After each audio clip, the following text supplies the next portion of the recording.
Cube Radio. Salut, c'est Charles Dran avec l'équipe dans 5 minutes. On s'intéresse aux sciences, à l'histoire et à l'actualité. Aujourd'hui, on parle de momies. Le sujet fascine et a suscité bien des vocations d'égyptologues. Et justement, les égyptologues nous sont revenus avec de bien belles découvertes ces dernières semaines. Plus de 150 sarcophages vieux de plus de 2000 ans en parfait état, trouvés dans la nécropole de Saqqara, à un peu plus de 15 km au sud des pyramides de Gizeh. C'est une longue tradition égyptienne de momifier les corps, notamment des personnes puissantes, pour préserver leur corps enfermé dans un sarcophage. Mais d'où vient cet art de la momification? Comment s'y prenaient les Égyptiens? Et est-ce qu'ils étaient les seuls à maîtriser cette science de la préservation des corps? Voici Baptiste Zapirin. La momification, c'est l'art de lutter contre la nature. Une momie, c'est un corps particulièrement bien conservé après sa mort. Normalement, quand une personne ou un animal meurt, les enzymes commencent à ronger les tissus par réaction chimique. On a aussi des champignons et des bactéries qui viennent grignoter les muscles, les organes, les os. Bref, le corps pourrit et c'est un processus naturel. Mais ces micro-organismes ont quand même besoin d'oxygène et de certaines conditions de température ou d'humidité pour pouvoir faire leur travail. En privant les bactéries de ces conditions, le corps se décompose très lentement, voire pas du tout. Parfois, ça arrive par accident. C'est comme ça qu'on a retrouvé dans les années 90 Otzi, l'homme des glaces congelé dans un glacier des Alpes il y a plus de 5000 ans.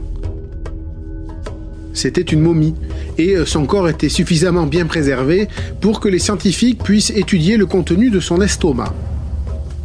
Et de la même façon, on va retrouver aussi des corps protégés des bactéries et des enzymes dans les tourbières, où se combine une eau très acide, une faible teneur en oxygène et des températures basses. Même chose dans les déserts qui sèchent les corps. Et puis, dans l'histoire des civilisations, plusieurs peuples ont trouvé des techniques pour préserver les corps, volontairement, souvent dans le but de les vénérer ou pour des rituels. Alors pas seulement en Égypte, Les Chinchorros, un peuple qui vivait dans l'actuel nord du Chili, à l'ère précolombienne, ont commencé à fabriquer des momies en 5000 avant Jésus-Christ à peu près. Certaines de leurs momies ont donc 7000 ans et sont considérées comme les plus anciennes à ce jour. On en a trouvé qui étaient recouvertes d'argile, d'autres peintes ou recouvertes de bandelettes. Les Chinchorros retiraient les organes des corps et enterraient les morts dans le désert d'Atacama, l'un des endroits les plus secs de la planète. Alors sans microscope, sans laboratoire de chimie, ils avaient constaté que tout ça empêchait les corps de pourrir. Mais les momies égyptiennes sont sans doute les plus célèbres, tant on en trouve et tant elles sont étudiées. Il faut dire que l'embaumement des corps faisait partie intégrante des traditions égyptiennes. Peut-être parce que nous sommes dans un climat chaud et sec, qui a dû favoriser l'apparition des momies spontanées, des corps séchés et déterrés par les animaux.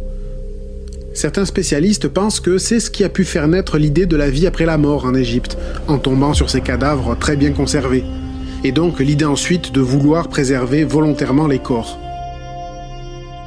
Le plus ancien corps égyptien volontairement momifié, trouvé par des scientifiques, date de 3500 avant Jésus-Christ. La recette, on avait embaumé le corps avec une bonne dose d'huile végétale et de graisse animale, un brin de résine de conifère chauffée, quelques extraits de plantes aromatiques et un peu de sucre végétal. Ça, c'est selon une étude publiée en 2018 dans le Journal of Archaeological Science. Mais la technique de momification en Égypte s'est façonnée lentement avec le temps. C'est qu'il y avait peu de retours clients, les morts revenaient rarement expliquer ce qui n'allait pas. Alors, sans doute inspirés des chasseurs et des bouchers qui retiraient les organes des animaux, les embaumeurs ont assez tôt enlevé des cadavres les intestins, le foie, l'estomac, les poumons. Mais pas le cœur, qui était réputé comme le siège de la vie et de la pensée. Le deuxième geste de momification, c'était de recouvrir le corps de natron, un mélange de carbonate et de sel, de quoi déshydrater complètement le corps et donc compliquer la vie des bactéries, qui ont besoin d'eau. On embaumait ensuite le corps avec différents produits. On pouvait badigeonner le cadavre avec une sorte de résine noire qui isolait le corps du milieu ambiant et avait des propriétés antiseptiques. Et enfin, c'est bien connu, on enveloppait le corps de bandelettes pour plus de conservation. Des bandelettes en lin, pas en laine, qui étaient considérées comme une matière impure en Égypte. C'était une partie très longue du travail des embaumeurs, mais momifier un corps était de toute façon un procédé sacré et particulièrement lent, qui prenait pas moins de 70 jours. Les anciens Égyptiens croyaient à la résurrection et à la vie éternelle, et pour y accéder, les corps devaient être momifiés puis placés dans des tombeaux avec tout ce dont ils auraient besoin par la suite, comme des objets familiers ou même des animaux. Des chats à la pelle, momifiés eux aussi, ont été régulièrement retrouvés. C'était sans doute important, la perspective du ronronnement d'un chat pour l'éternité, déjà à l'époque des pharaons.